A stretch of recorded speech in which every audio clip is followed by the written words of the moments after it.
screw him out. This is Mickey Mouse. This isn't real. This is a joke. The frustration in Philadelphia has reached a boiling point, and it was on full display recently when a heated exchange between a Sixers player and a referee led to an ejection.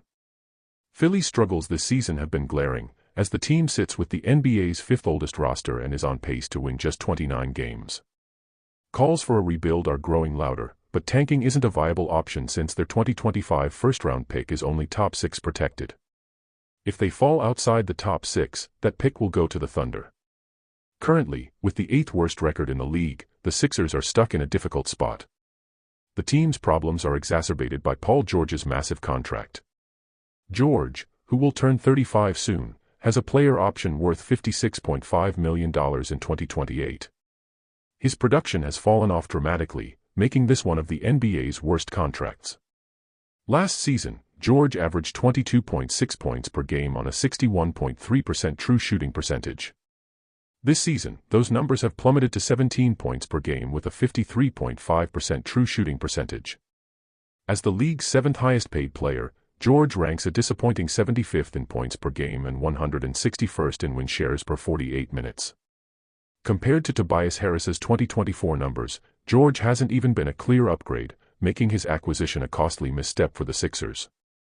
Meanwhile, Tyrese Maxey has emerged as the lone bright spot. The former 21st pick is averaging 26.4 points and 5.9 assists per game this season and nearly 30 points per game during last year's playoffs. Maxey's rapid rise to stardom has kept the Sixers afloat, but it raises a bigger question: why has the franchise had to rely on a late first-round pick to remain competitive? Joel Embiid, the cornerstone of the team, is facing his own struggles. Drafted in 2014, Embiid has yet to lead the Sixers to the NBA Finals, and injuries remain a major concern. At his best, he's a dominant MVP-caliber player, but his body often fails him during the playoffs. Embiid's playoff scoring averages are about 3 points lower than his regular season numbers, and his shooting percentage drops by 4%. This season, Embiid has played in just 13 games and is on pace to appear in only 25. Turning 31 this year, his durability is increasingly worrisome, and the Sixers' success hinges entirely on his ability to stay healthy and perform at an elite level. Despite calls to tank, Philly lacks the incentive to do so, given their precarious draft pick situation. Even if they attempt to bottom out, they would need to out-tank teams like Washington, Utah, and Charlotte, who are all ahead of them in the loss column. The situation is dire, and without a miraculous turnaround from Embiid or a significant roster overhaul, the Sixers are in one of the NBA's bleakest positions. On the other hand, the Denver Nuggets are thriving. Russell Westbrook has been rejuvenated since signing with Denver, playing at an elite level and bringing a fiery energy to the team.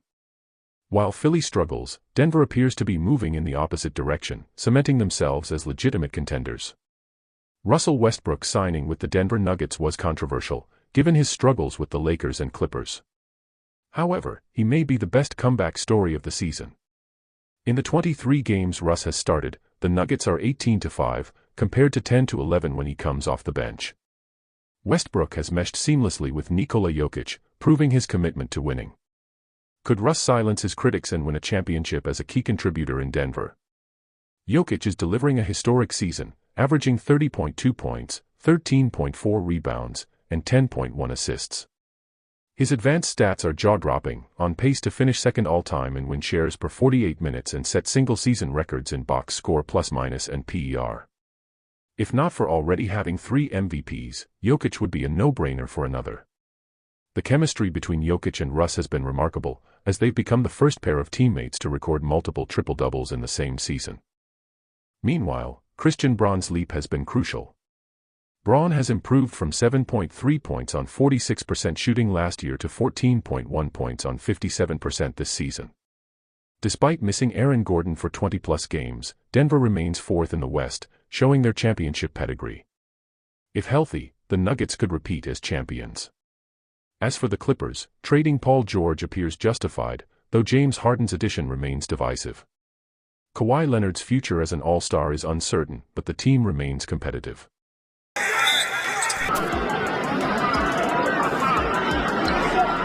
Despite Kawhi's limited availability, Norman Powell has stepped up, averaging 23.7 points, nearly 10 more than last year. Ivica Zubac has been reliable, averaging 14.9 points and 12.6 rebounds on over 60% shooting. Harden, now averaging 21.2 points and 8.2 assists, leaves Sixers fans wondering, what if? At this point, it's no stretch to say Kawhi Leonard might be the biggest wild card in the NBA this season. If we took any team, removed their superstar, and saw them still sitting at 25-19 and 6th in the Western Conference, we'd assume their title hopes would soar once that star returned. When healthy, Kawhi has proven to be a mega star. In 48 playoff games from 2019 to 2021, Kawhi not only secured his second championship and Finals MVP, but he also averaged an astounding 29.9 points, 8.8 rebounds, and 4.5 assists on over 50% shooting. Yes, that was years ago, and yes, Kawhi is now 33 with mounting injuries. He could easily retire today, cruise into the Hall of Fame, and no one would question his legacy. But for the Clippers, Kawhi's return to form is more than just a luxury, it's their best hope for survival. The Clippers' future looks grim. Due to trades like the James Harden deal, they don't own their first-round pick outright until 2030. By 2029, they only have top 3 protection on their pick, and even if they bottom out, they may still lose it. Harden, who will be 38 by 2028, has a player option next season, so he might not even stick around.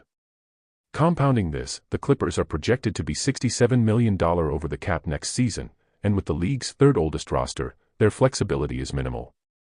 Kawhi is under contract until 2027, and his resurgence is the team's only realistic path to contention and avoiding long-term disaster.